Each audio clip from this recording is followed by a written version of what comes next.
All right. Good. Thanks very much. I'm excited to be here. Thanks very much for inviting me. I'm just going to talk a little bit about my book. I'm not an expert on Greece by any stretch of the imagination, but I did read Yanis's book, so perhaps we can use that as a springboard. Talk about my book, sure. But I thought I'd talk about my book before I talk about his book. So here's the Greek cover. So what's this book about? And when we wrote this book, we said at some point we came up with the question to ourselves, you know, if you could explain what the book was about with like one picture, the entire book with one picture, what would it be? And then we decided it was this picture, which is the Korean Peninsula at night. Okay, so you can see, you know, South Korea, very bright, lots of electricity, light bulbs. Seoul, very bright. You can see why the South Koreans are so worried about the North Koreans, is because Seoul's very close to the demilitarized zone. And then you have North Korea, very dark. There's a little bright spot there, you know, probably the presidential compound in Pyongyang. But this, of course, you know, reveals, you know, it's a sort of cute thing, but it reveals incredibly stark differences in economic prosperity. You know, income per capita in South Korea is like 25 times what it is in North Korea. Life expectancy is 10 years longer in South Korea than it is in North Korea. And it's also an interesting way of distinguishing between different explanations for the relative prosperity of countries. So these places have North and South Korea. You know, this was sort of arbitrarily separated at the time of the Korean War. These are places with long history in common language, culture. There was no enormous difference in economic development 60, 70 years ago, and it emerged subsequently. Okay? And what's also nice about this picture is that it's kind of obvious what the explanation is. You're sitting there thinking, like, how did he write a book about that? I know the answer to that, but I didn't write a book about it. It's because the economies of South Korea, what we call the institutions, the economic institutions, the kind of rules that create incentives and opportunities for people, got organized in a completely different way in South Korea than they did in North Korea. So the South Koreans did all the things that economists have known for decades, make a society prosperous, innovate, save, invest in human capital, create businesses, new technology. We know that's what creates prosperity, and the North Koreans didn't do that. Okay, so very, and I'm going to use some terminology soon, but very stark differences in economic institutions with enormous consequences for people's incentives and opportunities. What's also nice about the picture is it's kind of obvious where that's coming from. It's not that South Korea had better economists than North Korea. I mean, it's probably true, but that's not the big story.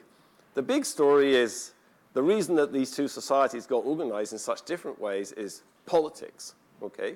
It's about politics of institutional choice, the politics of choice of economic institutions. So it's got something to do with the politics of institutions, and that's what the book is about. Now, you know, when you look at that picture, you might say, oh, no, it's about capitalism and socialism, isn't it? You know, well, it's not about capitalism and socialism. In fact, hopefully, by the end of my talk, it's only 18 minutes, but I'm still going to try to persuade you that actually North Korea has the same problems that every poor country does in the world. It looks a bit extreme, but, you know, the details of any country are always different when you look at them in depth, okay? So it has the same syndrome, and South Korea, you know, has all the things that make prosperous countries prosperous, okay? So let me talk about not a difference between two countries, but a difference between two people, okay?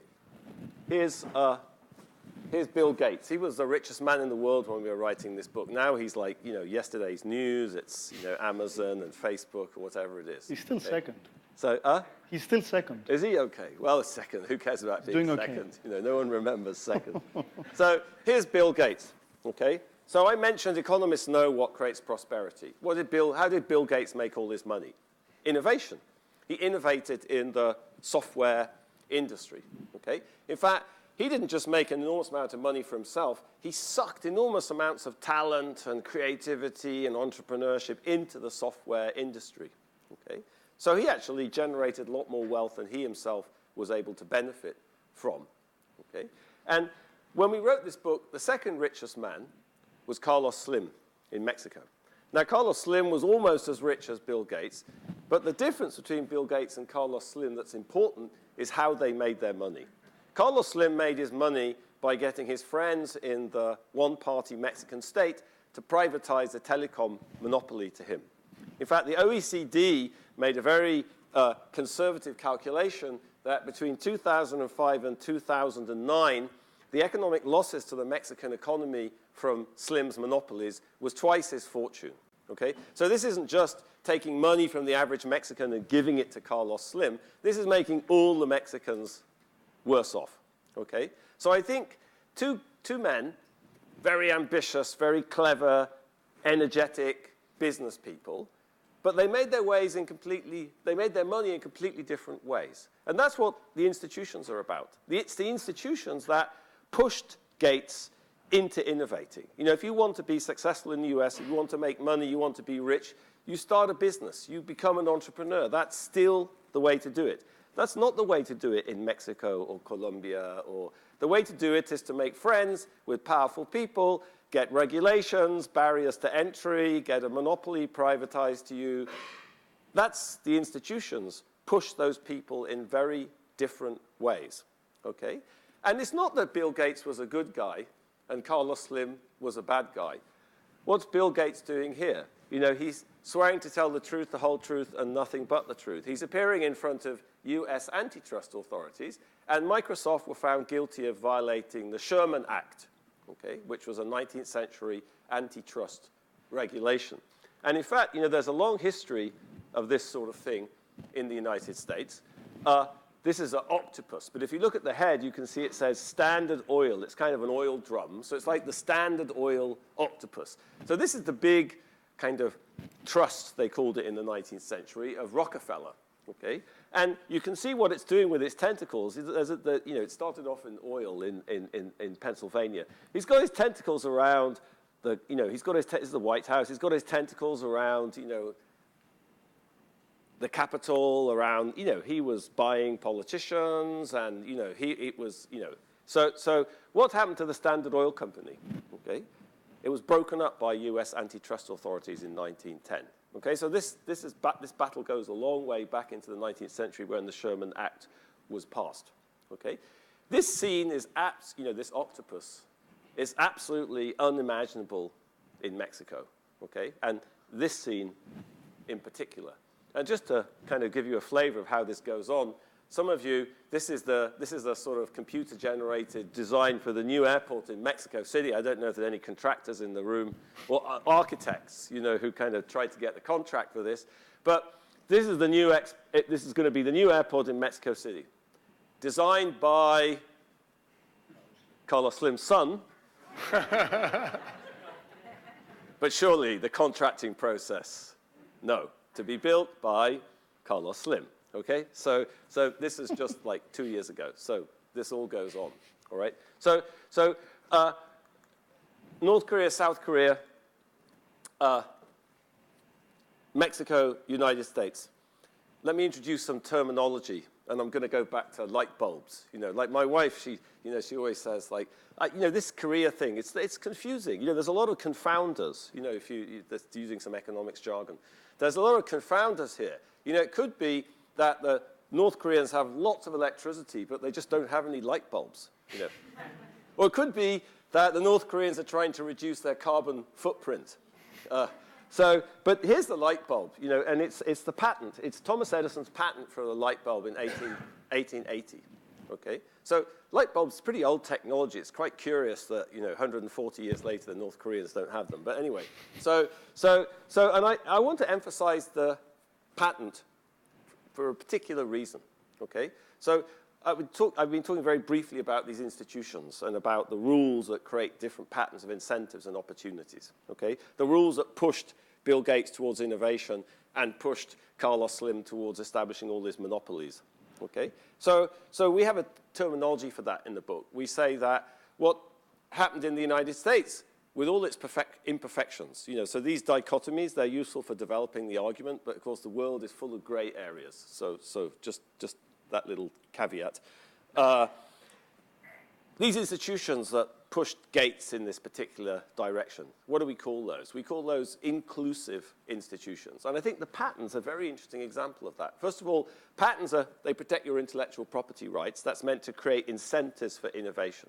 Okay? Edison had over 1,000 patents. You look at all these people, Jobs and Bill, all the now, you know, they have hundreds and hundreds of patents in their names. Okay? He has Jobs, all of these people, they love patents. Okay? So patents are meant to create intellectual property rights. They create incentives. But what's interesting about the patent system in the United States is actually it was mandated in the US Constitution, and the first patent board sat in 1790. And it was so important that Thomas Jefferson, who was one of them, you know, wrote the Declaration of Independence, he actually sat on the first patent board. Can you imagine someone so important deciding if somebody's ideas were kind of patentable? I mean, I think that shows how important they thought this was, okay? And you could come and you could all pay the same, everyone paid the same fee to take out a patent on your innovation.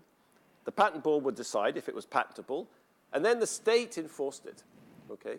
I once spent a week in Birmingham. I'm not sure I'd recommend that to anyone in the audience. But what's interesting about Birmingham from an economic history point of view is that the archive of James Watt and Matthew Boulton are the great innovators of the steam engine in the British Industrial Revolution.